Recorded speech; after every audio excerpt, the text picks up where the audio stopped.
and thank you so much for joining us today for our webinar. We are so excited that you have decided to spend your Tuesday with us. Today, we are going to be presenting our Tuesday tips, and we're going to be discussing reading and writing strategies. And again, we have the wonderful Dr. Laura Clark with us, and she will be our special speaker today. But before we get started, I wanted to go over just a little bit of housekeeping with you all. On the right-hand side of your screen, you have what we call your dashboard. Over there, you can use a drop-down box, and you will see something that says questions. And if you click that little arrow, it will have a drop-down box, and you are free to type a question in there.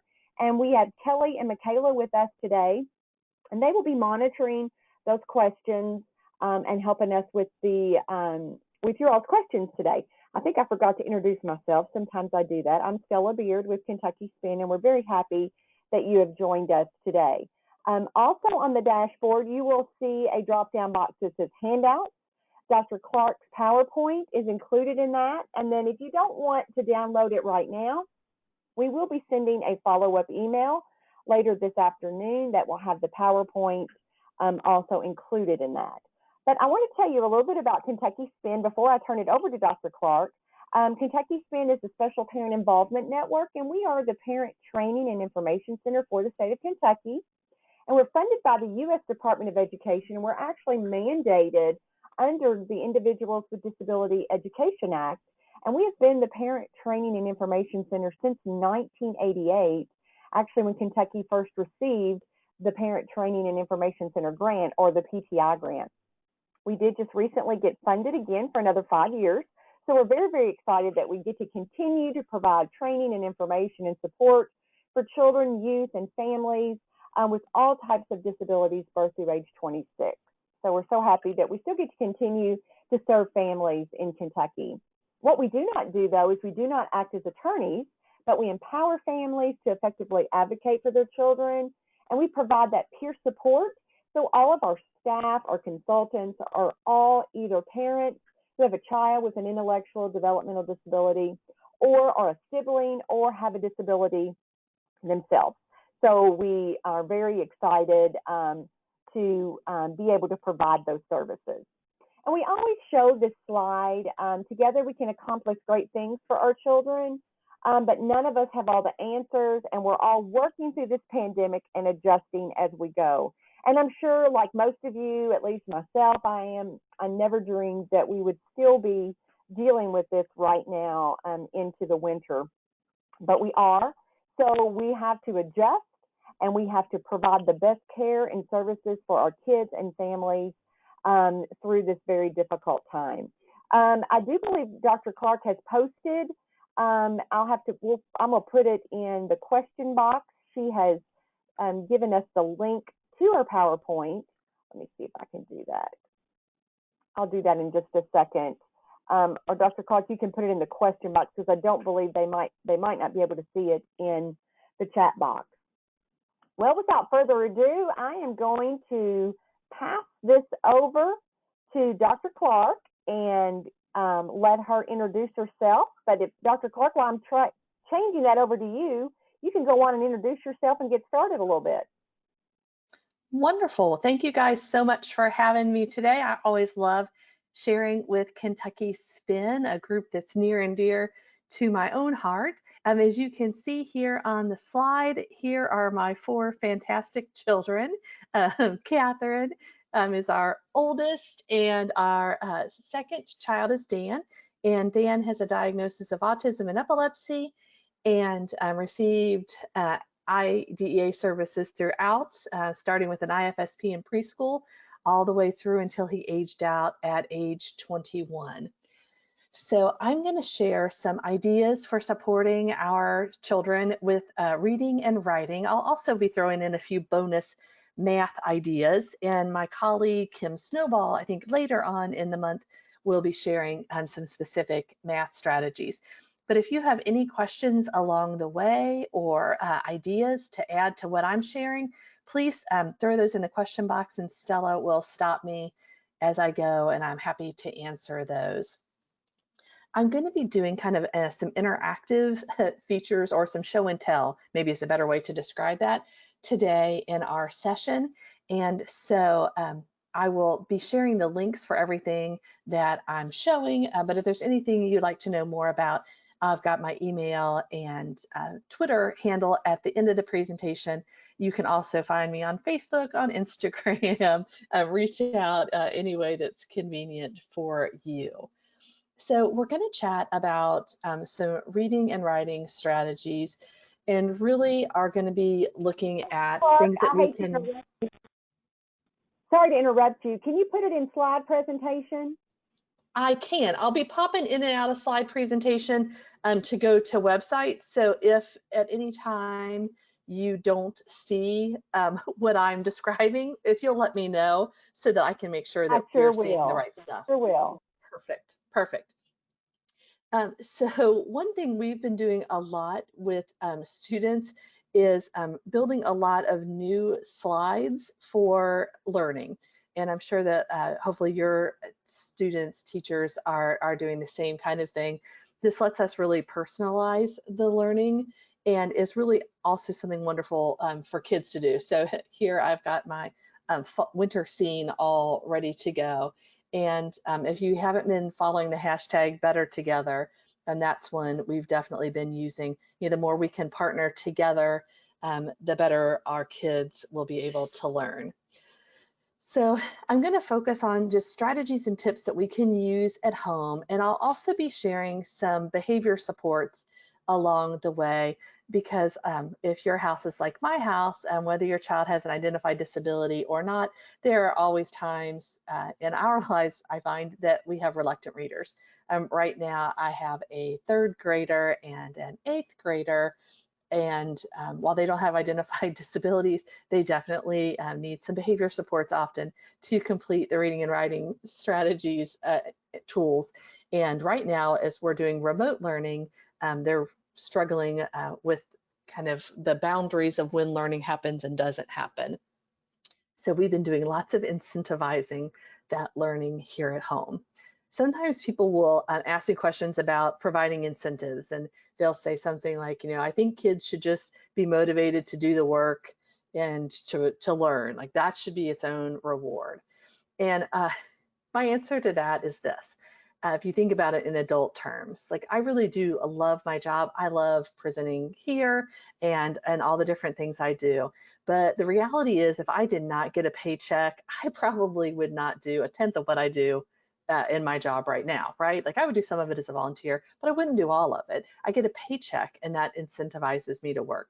And kids don't really often have that same paycheck. Some of us love reading, we love writing, we love learning, so we do it for the joy of that. But if you are struggling in reading and writing, then often you're not doing it because you love it and you need some kind of other incentive.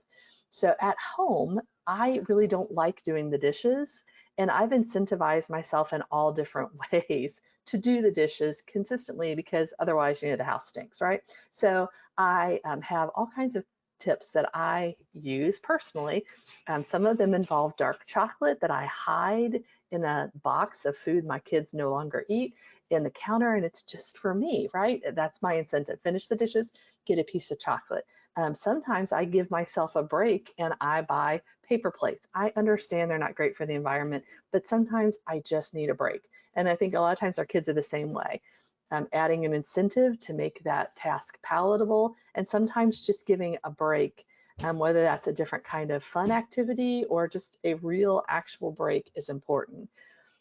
In order to do that, especially if we're working with kids that have requirements for turning in assignments, homework, reading logs, for students with IEPs and 504 plans, we definitely can work with that 504 team or that ARC, that IEP team, to talk about what are reasonable expectations for your child with a disability for completing tasks. And sometimes it's not always the task completion, but rather good faith effort, right? So that you can write into that student's IEP or add to the conference summary that as a team, you agree that this is the appropriate amount of effort or work, and that if that happens, even if the entire writing worksheet doesn't get done, or the entire math worksheet doesn't get done, that you as a parent are saying, we put in a good faith effort of whatever's appropriate for that grade, 10 minutes, 20 minutes, and we got this much done. I put my initials on that, and the teacher and you agree in that ARC that that will be accepted as completed work. Can absolutely make a difference for our students. You know, we don't want to make learning a punishment, so we want to make that something where, you know, we're motivated to do that. It's really hard to get better at something if you're miserable the entire time you're trying. For a lot of kids, you know, we like games. Like a lot of us play the lottery sometimes. Somebody's got to win, right? We play the lottery.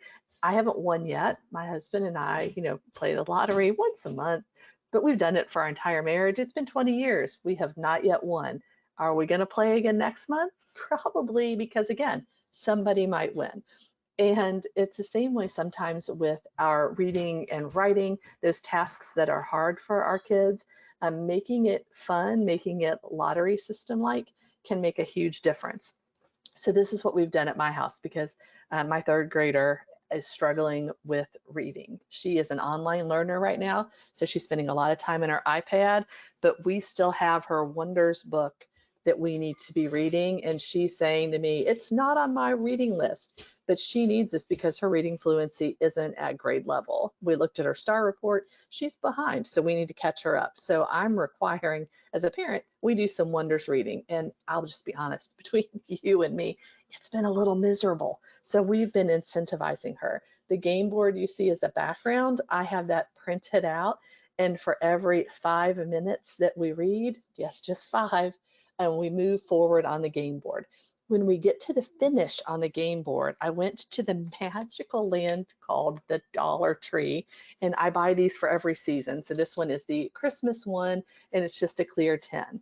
She and I sat down and we talked about all the things she loves to do. So in here, I've got slime time.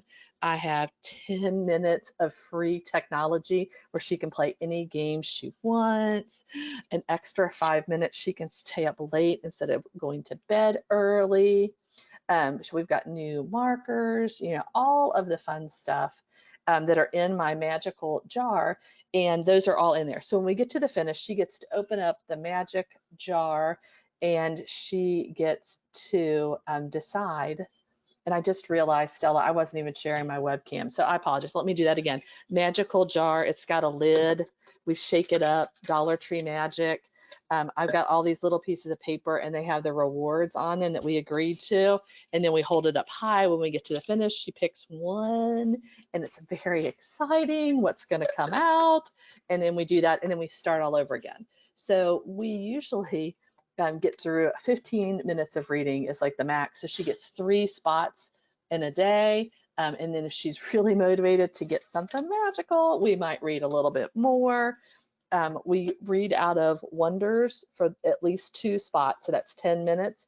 And then she can choose some other kind of fun reading if she would like. So if you want to play some of the same fun that we've been having, I've got here 4 different places you can go to get those free game templates, and I hope you'll explore those. Those have made a huge difference at my house with moving forward with reading fun. All right, so if you are looking for tips, I shared, I think it's been a month and a half ago, our remote learning site that has all kinds of parent tips for learning and supports, and we continue to add to that. For some of our students, the easiest thing to do, if the game board is too much, you want to just start simple, then a first then board is one of my favorites. Lesson Picks, there is a fee associated. It's about $36 a year, but then you get access to all the different opportunities that they have. They have a YouTube channel and all kinds of tutorials. They are a really simple source for making custom materials like this first then card. If you don't like the images that they have, you can actually import your own clip art. So for my son, Dan, who's now 21, almost 22, we imported a bunch of pictures of different music artists that he likes to listen to. He completes some task boxes, and that's his first, and then his then is a picture of one of those music artists that he's chosen. So once he finishes a task box, then he gets to listen to the country singer that he likes, and it's actually pictures that he would recognize as the music that he likes. But for this one, bubblegum looks like bubblegum, so that one works for me. So first thens are a wonderful way. We chatted about making it a game. Sometimes I make it a game just for, like I mentioned before, 5 minutes of reading, you move forward on the game board. You can also make games if you're trying to work on mastering sight words, you're mastering the silent E, then you can create your own game boards with those words embedded in there. And I've got a link here to a free blank template that's on the Teachers Pay Teachers site. While it's for Teachers Pay Teachers, you definitely can create your own account, and then you'll have the ability to download and modify these, or you can create your own using a Word document, a Google Doc, slides, or PowerPoint. All right. So when you're thinking about making game boards, I've embedded sight words into these. I've embedded into those page numbers, and the page numbers correspond with pages in a book that we're reading. We've done math problems there, a variety of different pictures. So each game piece might be the picture for a different book that we were reading. And so wherever we land is the book that we're reading for that night. All different ways we can use that. You can also do things like read one page to move forward on the game board. You can have all kinds of questions embedded in there. Some of these we've done with different characters that my kids like. And when they land on a character, then they get to choose if they read a page or I read a page using that voice. So, we might have Yoda on all the yellow boxes. And so if we land on yellow, using a dice, we roll the dice. If we land on yellow, then we use a Yoda voice. I won't bore you with my Yoda voice, but it's kind of funny and the kids like it. So we use that sometimes here at the house. Sometimes we do things like different prompts, like after we read a story, then we'll use our game board, and maybe one of the prompts is to write a sentence about what we've just read. You can use this for spelling different words. I don't know about you, but when I started reading with my children when they're very young or when they're struggling with reading grade level text, sometimes I struggled with exactly what the right protocol is for helping them in their reading comprehension. So if you're working with your child, and depending on what you're focusing on, if my focus is on reading fluency, they need to be fluently reading, then I'm going to always start over here on the left and have them read a page and then make a comment about what they read, right? So they are going to read the page, then you're going to make a comment about what they read today. So we are reading about Mary Anderson, sorry, she is a great inventor. So she might read the page and then I'm going to make a comment. I'm not asking a question, I'm just making a comment that might say something like, wow, like our cars don't look like that anymore. Huh, I wonder why their cars looks like that, right? So we're going to follow the prompt that's up here. So say that Lily just kind of ignores me, right? Not paying any attention. Then I'm going to ask her to participate. I'm going to call her name to make sure she's with me. I was like, hey, Lily, what do you think about that? Right? Ask a little question. Providing enough wait time is crucial. So depending on how long it takes your child to process the question that you've asked and answer, it's really important that we allow that processing time. Right now, a lot of our kids are experiencing trauma, right? The trauma of changing environment. They're moving in and out of remote learning maybe, or they might be like my children, they're learning remote, they know, for the rest of the year. They're stressed about not being able to see their friends. There's lots of trauma happening. That can increase the amount of time our children need to process information. So I have been providing longer wait times to let them really process the question. And my teenager will say to me, like, what did you just say? Like they missed it somewhere in their thought process. So I'm repeating myself a lot more. If Lily responds by asking a question, by commenting about the car, then I'm going to add a little bit more to that thought, and then we're going to go on to the next page. If she isn't able to come up with a response, this is just beyond her at the moment, then I'm going to model a possible response for her. So let's go back to Mary Anderson and the car. And if Lily hasn't been able to respond, I would say, you know what, I think cars don't look like this anymore because we've had a lot of changes in technology and inventions. Have you noticed changes? Do our cars look any different? And hopefully she's going to nod at me. Yep, our cars look different than that. And then we're going to go to the next page. So this process isn't meant to take forever, but this visual has helped me kind of hone in on the key things I need to do. If you want the quick acronym for it, it's CAR: comment, ask, and respond. So we're going to comment on what we've seen, we're going to ask them to engage, and then we're going to respond to that thought that they shared with us. This is a recommended intervention for supporting students' comprehension. It helps us to ensure that when they're reading, that their fluency is leading to some comprehension. So I thought we would just talk for a minute about fluency, because I don't know about you, but I'll just be really honest and frank here among friends at Kentucky Spin.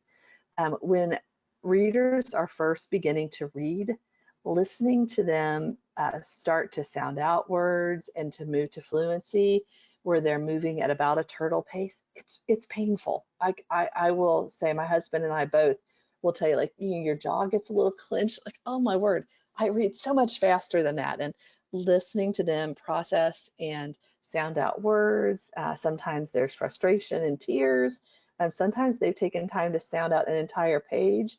And when you start to have that car conversation about what happened in there, they don't have any idea.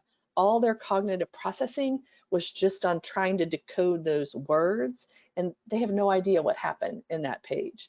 So we definitely want to encourage reading fluency. Here's what I do. It's just, my tips. I chew gum. It helps me not to clench my jaw. Otherwise, I get a headache after listening to them. I chew gum, and I really focus on the things that I can create a list in my head of things that they are doing well, because early readers get frustrated often very easily. And so I want to make sure I've got a positive comment or two that I can share once they get to the end of that sentence or page. And then I always follow back up by saying, I appreciate the effort. Man, you tried really hard reading that page, or, wow, that was a lot of words that we just read. Let's read that back together. And then I model that fluent reading for them to help them with comprehension. But I do also keep this turtle image in my head to remind myself, that the turtle can still get to the end of the finish line. We just need to give them time to get there. So if you're looking to support fluency, a few things that you can do. Definitely, when we model what fluent reading looks like, that can help our children. I do, out of my 4 children, I have one that when I modeled fluent reading, she gets frustrated because she'll say things like, I'm never going to learn to read like that. It's never going to happen. And so I have to kind of slow down my modeling and try not to be too good, basically. It's the best I can describe that. Just a little slower so that she feels like she could catch up to where I am and not feel like, I've gone way above there. We do a lot of recording. My youngest especially, she wants to be a YouTube influencer. This is her life goal. And she loves all things TikTok, and she watches a lot of YouTube videos. And so we have set up a YouTube channel for her. It's completely private. She can share videos with her aunts, with her cousins, and with her Nana. And the main way I can get her to read passages repeatedly to become fluent is I let her use a phone and record herself reading those passages, and then she uploads them to the private YouTube channel and shares those links. That's really helped. It also helps her because she goes back and listens to herself read and rereads the text, one more time. So recording can really help kids. Using any kind of a pointer that your child likes will help. Often when we are new readers, you will notice kids are skipping lines, skipping words. So we use pointers. I have a few pointers here with me that I was going to show you. One is, this is a pen that has a highlighter end, and the highlighter end is a little clear, and so we use this some. We also use a note card, and as you'll see, I've cut a hole in this note card. I did that by just folding the note card in half, and I used my scissors. This is a fairly large hole that we use with like kindergarten, first and second grade, where the words are really big, but we will still use this card to isolate text. So when we were reading Mary Anderson, as we're coming to sentences, we use this to block row by row. Sometimes she likes to use the hole in the middle to isolate words, and she slides that across. We make these in a variety of colors because that's just fun. So, I just got my colored index cards, and then she will, or I will, take our note cards. Sometimes just to be fun, we cut the holes in different spots because, whatever it takes to read, I'm willing to do it at this point. So we cut our index card quite happily, make a smaller hole if we're reading smaller text. And this one is one of her favorites when we do it up high. And now we've got a nice tall spot. And then we use that with our reading book and read away. And this works really well to isolate the text. If we are working on paragraphs, we'll make them bigger than this, but any size you'd like is helpful. With our 3x5 or 4x6 card, and these are obviously 3x5s, but if I'm reading a bigger book, we sometimes use this 4x6. You can cut that hole out to magically work. There is research behind having the opportunity to read to a pet can support student reading fluency. So if you don't have a pet, we have lots of allergies at our house. There are no pets. We had fish for a while, but we're petless right now. So in lieu of a live pet, we find pets. We've adopted these 2 virtual dogs, and we sometimes read to these virtual dogs. We attribute comments to them, like these are the dogs that we like to read to when we're reading a funny story. Now we're reading nonfiction now, so we're going to have to find other pets, but we were reading a funny story last week, and so we found these 2 laughing dogs, and we read to these 2 virtual dogs. So if you have live pets, reading there or not. We also will call our Nana, who is a very patient Nana, and she will let my daughter read out loud to her a page or 2 of text, and Nana listens very attentively to the story. So if you have that patient adult in your child's life, reading to them is helpful. I have a child who really, my 3rd grader, loves ritual, and she loves mystique and magic. So we have several things that we do to support our reading. One is we do it at the same time every day. There's less drama. When I was doing it just randomly, like, we'll do it at 3 o'clock, tomorrow we'll do it at 6 o'clock, we're going to do it right before bed, I had a lot of fighting. Now it's in my phone, and we picked a special alarm. I let her pick the one she wants, and when the alarm goes off, she knows it's time to read. Because she doesn't like surprises, we actually have a 15-minute timer that goes off to say you're going to be reading in 15 minutes, so finish whatever you're doing. That's a different sound. Again, she picked it. So the 15-minute warning timer, and then the actual timer. So in those 15 minutes, the expectation is you get the book that we're reading, and we go to the spot where we read. She loves candles. I can't claim this idea. Actually, my sister used this with her 5-year-old, who also likes things to be ritualized. and he needs a visual to say it's time to focus. So they light a candle at the beginning of learning time, and then he lights the candle and then he blows the candle out. My child loved that idea. So we went and bought a special candle from Big Lots for $3. It was a lovely purchase. And we light that candle at the beginning of reading time, and then she blows the candle out when the reading time is over. It's a nice signal that we've started and we're stopping. She also likes a really comfy chair, so we have a special beanbag chair that we use when we're reading to other people. When she and I are reading together, we need to sit side by side. So we sit on the couch. Again, it's ritualized. We sit on the same couch at the same time. The candle, we use a match lighter, so it's all together in a basket. We get all of that out and we do our reading together. If you haven't had a chance to explore some of the new virtual tools that are out there, we love all of them here at our house.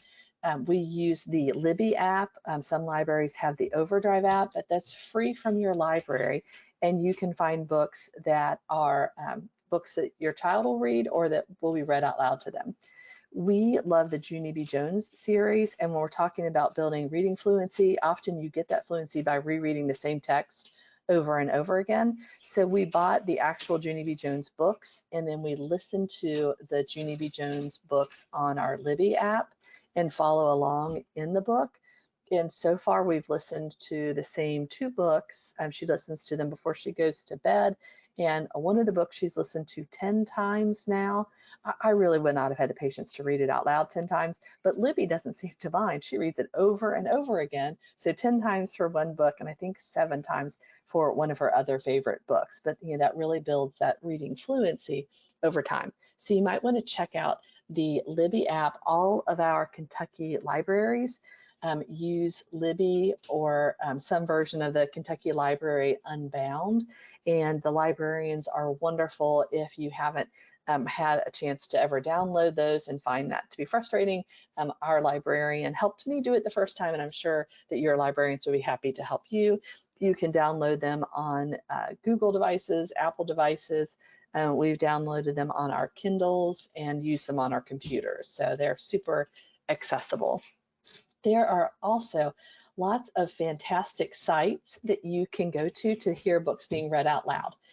Story Online are actors that have read a whole series of books, and there are tons of them, and I love listening to all of these stories. And if your child has a favorite actor or actress, like we love Psych, so we have listened to As Fast as Words Can Fly just because Dule Hill reads it and we think he's wonderful. There is also Epic Online, and your child might already have Epic as part of their school work, but we can subscribe to it as parents, and so we have it here at our house, and we read lots of books on Epic. Our daughters are big fans of Princess Black and Splat the Cat. There are also a ton of great nonfiction books there that are also really fun. Storytime Anytime has compiled all kinds of fantastic books. This is YouTube, it's free, and you'll find all kinds of books that have been read out loud that you can, again, follow along with the actual text or just listen to the book online. And so we do a lot of choosing here. You can also, we listen to the book being read, and then later we turn the sound off, and then we practice reading like the actors have read them to see how our voice sounds compared to the actors. And that's a super fun game. So a few online sources. If you go to YouTube and search for children's books, you'll find tons and tons. They just keep growing. I like to think about this analogy of a closet. This is my dream closet. It's not my actual closet, but it's definitely my dream closet, including the shoes on the back shelf. If any of you are shoe people like me, I can't wear high heels, but I like to look at them. So my dream closet here, and this is a great analogy for the brain. And so when I am working with my children, hopefully when you are working with your children, I keep this idea in mind. Like, this is ideally how our brains would function. They would be so organized that when we go in to retrieve information, just like the blue shirts that are hanging up in the closet, I would instantly know I'm going to walk right in, turn to the left, open up that lovely door, pull out a blue shirt, and I'm moving on. It's the same with like decoding silent E words. You know, I go right into my brain, I pull that information, I go, ooh, silent E words, and I could read the word. But often for our kids that are struggling readers and writers, this is not how their brain looks. If you take this closet, take everything that's hanging, throw it all on the floor in the middle, and then you add some skis and a skateboard, last week's jelly sandwich, and it's all mishmashed together, that's often how brains function. And we're asking them to quick decode language, to read, to write, and they don't have this organization system. The good news is this: we can help kids develop this kind of organization in their brains by using some strategy. One strategy that can help develop this organization is by using some form of a graphic organizer. And graphic organizers don't have to be complex or expensive. It's just a way of visually organizing information. So we can use blank pieces of paper, we can use notebooks. Um, we love the Dollar Tree here at the Clark House. And so they have all kinds of really cute little notebooks. And so often while we're reading, we'll just have a plain piece. And as we're reading, I said we're reading nonfiction right now, we're reading a character. So the first thing we did is we read, we were reading about a man, so I drew a stick figure, and he was working on a train. I am not an expert drawer, but then, we can draw a quick train with a caboose. I drew that, and my daughter was like, that doesn't look like a train, it's a truck. I'm like, it's close enough. For me, this represents the train, and the story was about a man, right? So that's how we started our organization. So we can do, the character, what was happening in the story, but, we don't have to take time to print fancy things out. We definitely can, but we can go simple too. If we think about organizing, and our brains are this closet, hangers are the prior knowledge that we have. So my daughter's prior knowledge included understanding what a train looked like and what a truck looked like, right? And she knew that the stick person was a man. And any new knowledge that we're adding into our closet, that's the clothes and the items that go in the closet. We're hanging those on the hangers that are our prior knowledge. So as we're talking and reading, and we were reading about an inventor, we stopped to talk about, that is in this room we are in was invented by someone. And so she said, the candle, somebody invented a candle. Yep, that's an invention. What else do you know that's an invention? We have a refrigerator that's close by. A refrigerator is an invention. Yes. So we started building on the hangers she already had in her brain to take the new knowledge that we were building and put it there. If you want to look for free options of graphic organizers that are already available, you can find those at understood.com, which I linked down there. I've got two favorite sites when we're talking about making reading fun. One of them is Read, Write, Think.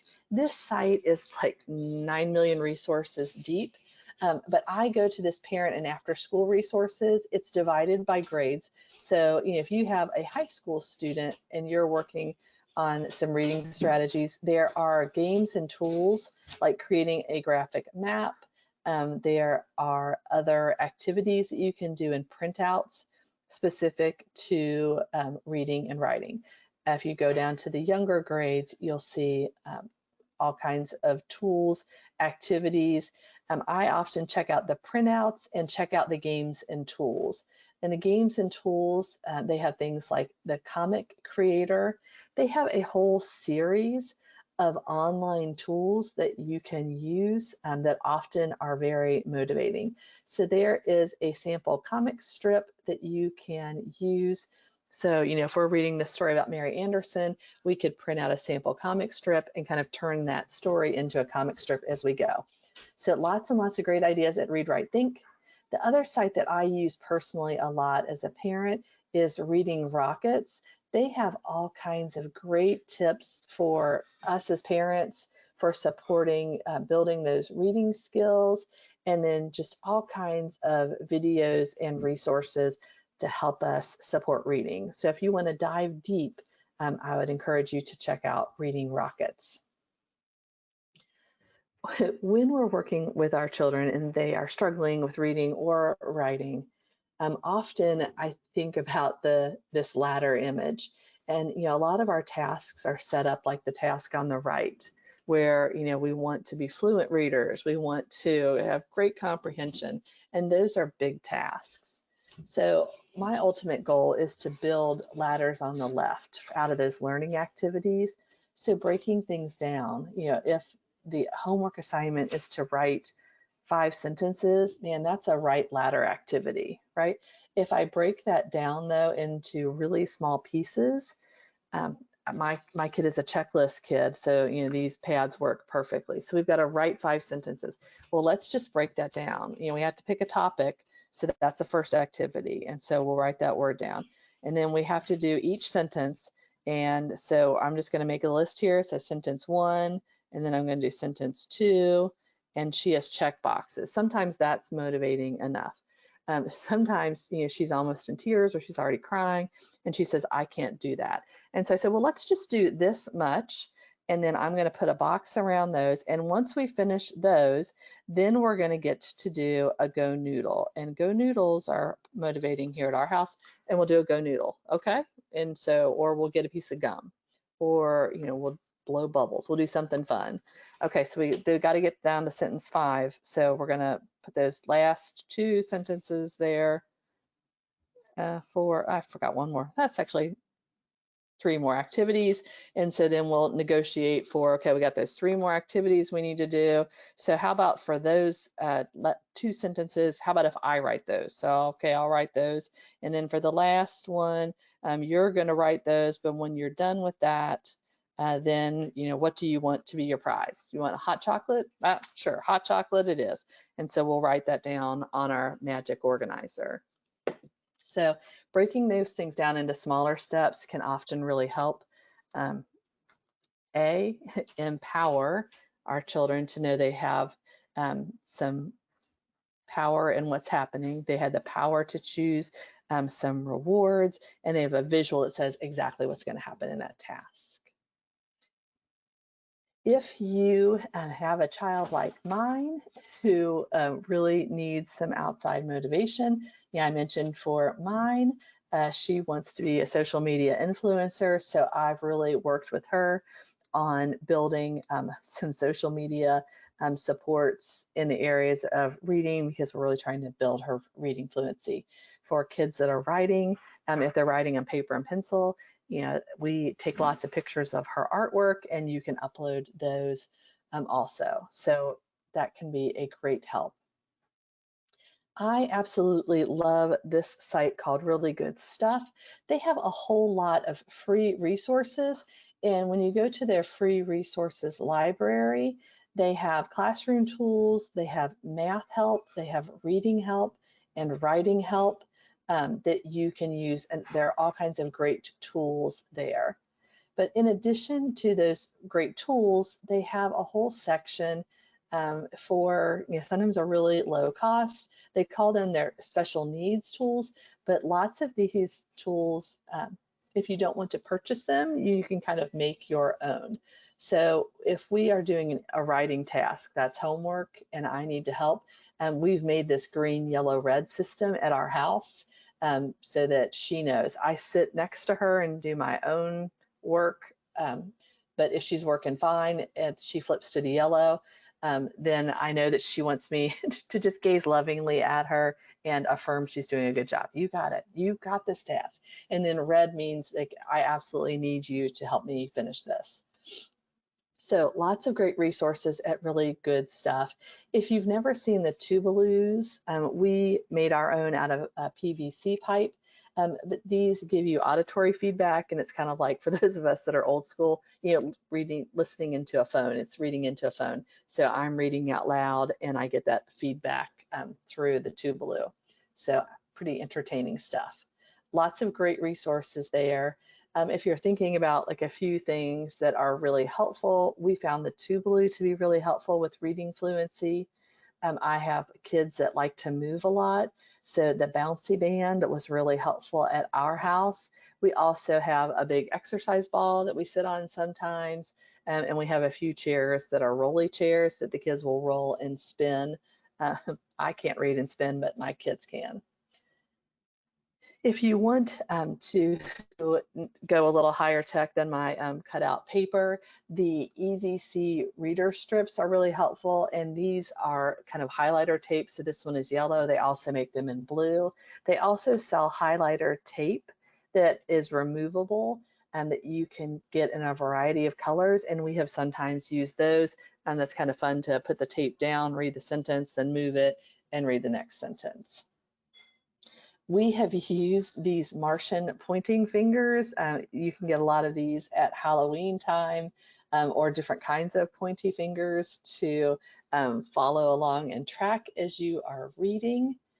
And they also have some fun games I wanted to point out for anybody that's struggling with counting money like we are. They have things like the Tricky Sticks, which are very fun for reading.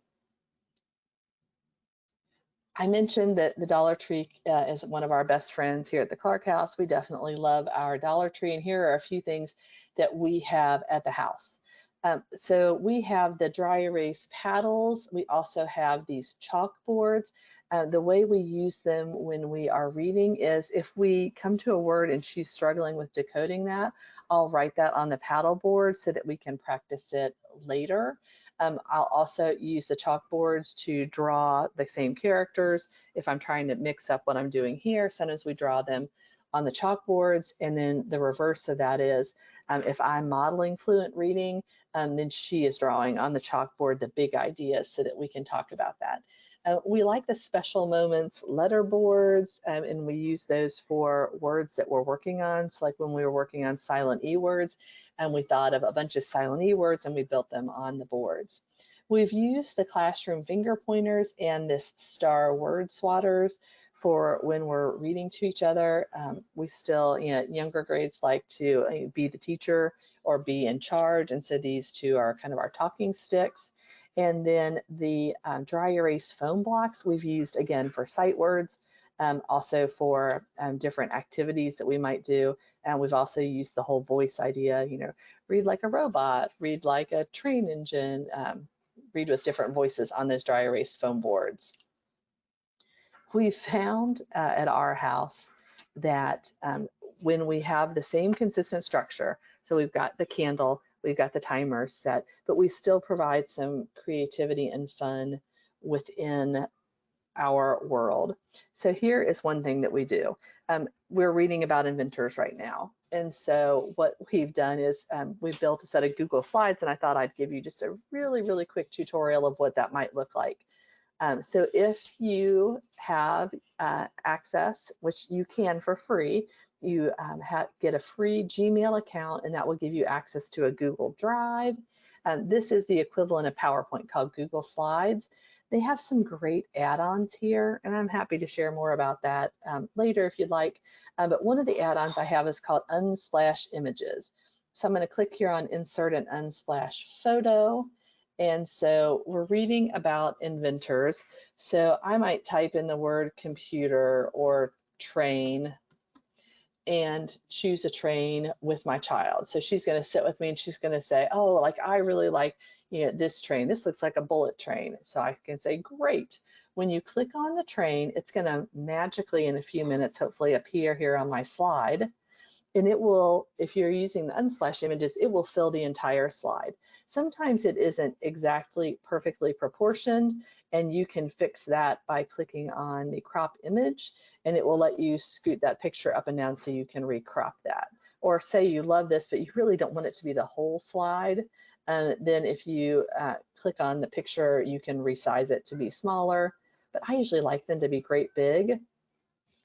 If you right click and say order, you can send that picture to the back. And now I've got my text box here, and I'm going to turn it white so that I can see around it. And so I might say, kind of thinking back to that earlier car where I'm going to comment and ask and respond. We just read about that inventor. What's one thing we know about inventors? And she might say, trains are an invention. Absolutely. So we've written a sentence there.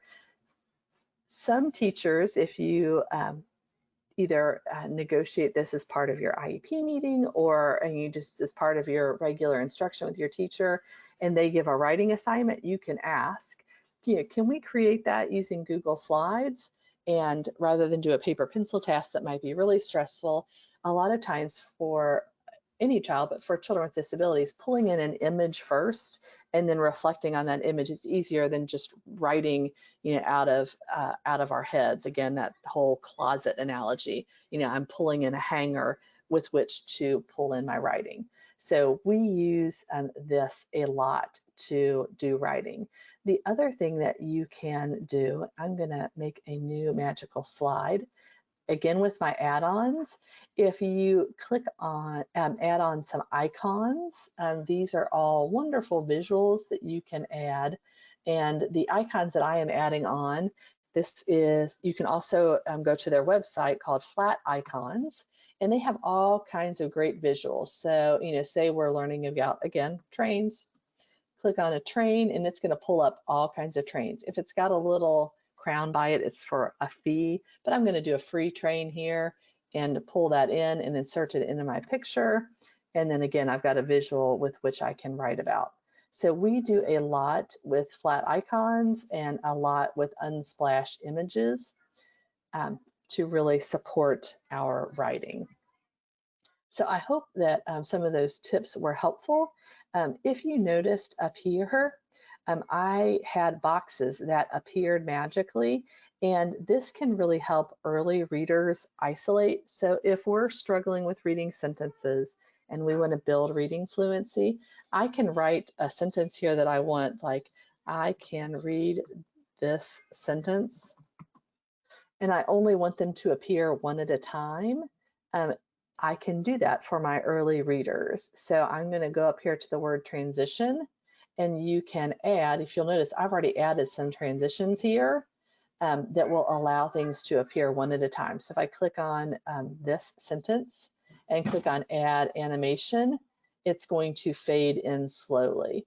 So that what will happen over, once I click play, you're going to see just one thing happen at a time, and we're advancing on the click. So for my child, we're sitting down together at the computer and they're clicking forward. So they're only seeing this first sentence and they're going to read. So what can we do to support fluency? When they click on the mouse or the forward arrow, then they're going to read the next sentence. I can read this sentence. It helps isolate and slow down the pace and is less overwhelming. So we've used that transition feature a lot. Stella, I'm going to pause here and just ask if there's any questions that have popped up or anything else that I can answer or any other suggestions that you would like me to share. Dr. Clark, this has been so good. I mean, I sit here and go, wow, I wish I had known some of this when my son was younger and we were struggling with reading. Of course, he still struggles now, so I'm thinking about incorporating maybe some of these that can be a little more age appropriate for him. But there is a question, and it says, how do I get a list of the websites for the online books that you listed? And I can't remember, was there a link to that? They're A linked clickable on link? yeah, absolutely. They're linked on the slides. So when you open the slide deck, either the PowerPoint that Stella shared, I think I had them already linked in there. I did add a few slides, Stella, after I sent you the link. But when you send out the link in the follow-up email, it's on slide 13. And when you're on this slide, if you click on each of these items, that will take you directly. So Story Online takes you right to that site. All three of them are linked here on the slides. Perfect. So the link that will go in will have all the updates on it, correct? That I'll send absolutely. this afternoon. Yes, if you Okay, use that great. Google link that I put in there, yes, it'll have all of the new Yep. resources. Absolutely. And Okay, I will wonderful. say, And then someone else just said that they love the websites and the clear, colorful goodness slides. So I do too. I think that they're wonderful, and I love that the links are already embedded in there for folks. absolutely. And if you want to look at a little bit deeper dive for students with moderate to severe disabilities that are at that early stage of reading, on our online learning website, and Stella, I'll share that with you again. Let me go there really quickly. Um, we have all kinds of reading and writing trainings. They were, whoops, wrong one. They were designed for teachers, but parents are definitely welcome to take them. So I'll just pop in there really quick. This is our online reading and writing, our online learning site. If you click on special education and go to low incidence, there's a variety of trainings there. The ones I was mentioning are reading and writing instruction for students with moderate to severe disabilities. And then there's a reading and writing too. So that CAR strategy that I shared, it came out of the reading and writing 2 training. There also is a whole literacy series. There's 2 trainings specific to writing, and then the foundations for learning to read for early readers, and a supporting comprehension. And there's also a vocabulary training.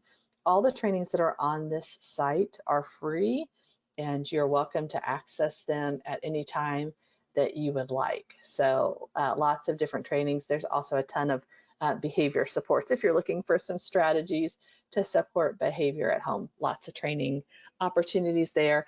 And all of the Kentucky co-ops have developed we all have different kinds of trainings, but they're all free on our co-op websites. Awesome. That's great. Thank you so much. I don't see any other questions right now, but what great information. So if you want to pass it back to me, then or maybe I need to ask it from you. Let's see. If you remind me what button I'm supposed to push, Okay, I think I got it. I think stop I sharing my screen. There we go. I stopped sharing my screen. Okay, I think that's good. Yep. Let me switch back here. Let's see. Oh, I just clicked the webcam. That's not the right one. Well, I think I need to make me the presenter again. So there we go. Let's see.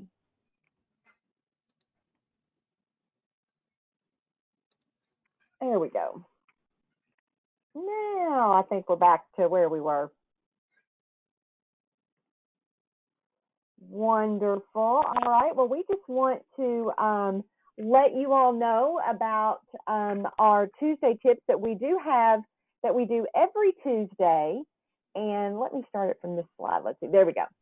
We're doing those every Tuesday, just like today, and we are getting ready to schedule for January and February right now. And then on Thursday, we are offering additional webinars that are on a variety of topics. And so, for example, this Thursday coming up, we are going to be talking about executive functioning. And no, I'm sorry, that is, we actually don't have a webinar this Thursday, do we? Girls, y'all help me. Yes. Oh, yes, we do. I am so sorry. I can tell I've been off a few days, you know. We actually are going to be talking this Thursday about the impact of work on Social Security benefits, and Carolyn Wheeler is our speaker. We will start that at 11. So you can still register for that from our website if you're interested in hearing more information about that. And then, let's see. We do have one question on here too, Dr. Clark, that says, what about reading for middle school and high school? Is there anything you can share with us about that? Yes, I can. So the things that I found to be most helpful when you're looking at reading comprehension at that higher level is really making sure that you're working with their technologies. So if they are still at a reading fluency level where they're not able to comprehend the text because their fluency isn't at at a fast enough rate, then you definitely want to be working with technology that's using a reader. There are lots of great free technologies that IEP teams are using across the state, and a lot of those will integrate if they've got technology like they have their own cell phone, then using the technologies that are there can be super helpful. A lot of schools are using what used to be Read Write Gold and is now called Read Write as the reader. Can make a significant difference. If you're still trying to develop that reading fluency, as a parent trying to support them, I would check out the reading and writing trainings that I mentioned on our online website, because those have all the strategies for older students that are still trying to develop that fluent reading. And usually we're trying to do those both at the same time, right? Like we're trying to help them increase their reading fluency. At the same time, we're giving them technology to access that material online so that we're not holding them back or keeping them from that content. Most of all of their books, they should be able to access in a reader format, so that they can hear that auditorily. And so we want to just make sure that they get really good at advocating for themselves to ask for those materials to be read. And then definitely I would work with the special education teacher and the school psychologist or whoever is supporting the creation of that integrated report to look at that student specific, the reason why they're not able to read fluently, so that you're really targeting interventions. The best program, in my opinion, is it doesn't have to be Orton Gillingham, but it's that Orton Gillingham-like program, that multisensory approach. And there are a lot of different versions of that districts use. Some of them use something that they would call Orton Gillingham-like. Some of them are using Barton's, but you're looking at that really explicit instruction in decoding text. And on our online site, if you go to the literacy section, Amelia Brown, our literacy consultant, does a great job of breaking down those skills and what needs to happen to teach that systematic decoding. Some students just didn't get reading instruction in that manner. They got a different kind of reading instruction in the general education classroom in kindergarten through third grade. So or they might have gotten it and just not been in a place where they could learn it. So I don't think it's ever too late to try. And definitely that multisensory approach has a long history of evidence that shows that it works if there's not some other underlying disability that's keeping them from being able to access content. That's great. Thank you so much. What no worries. Wonderful information. That's great. That was wonderful. Well, thank you all so much for joining us today. We don't want to keep you too much longer, but we do have an evaluation that will pop up at the end of the webinar today. If you would take a few minutes and complete that, that would be wonderful. And again, Dr. Clark, thank you. You were wonderful, and we love having you on here with us, and so we really appreciate it. And I know we'll be back in touch with you to get you back on here again. So thanks so much, and I hope everyone, I hope everyone has a great day. See you all. Bye.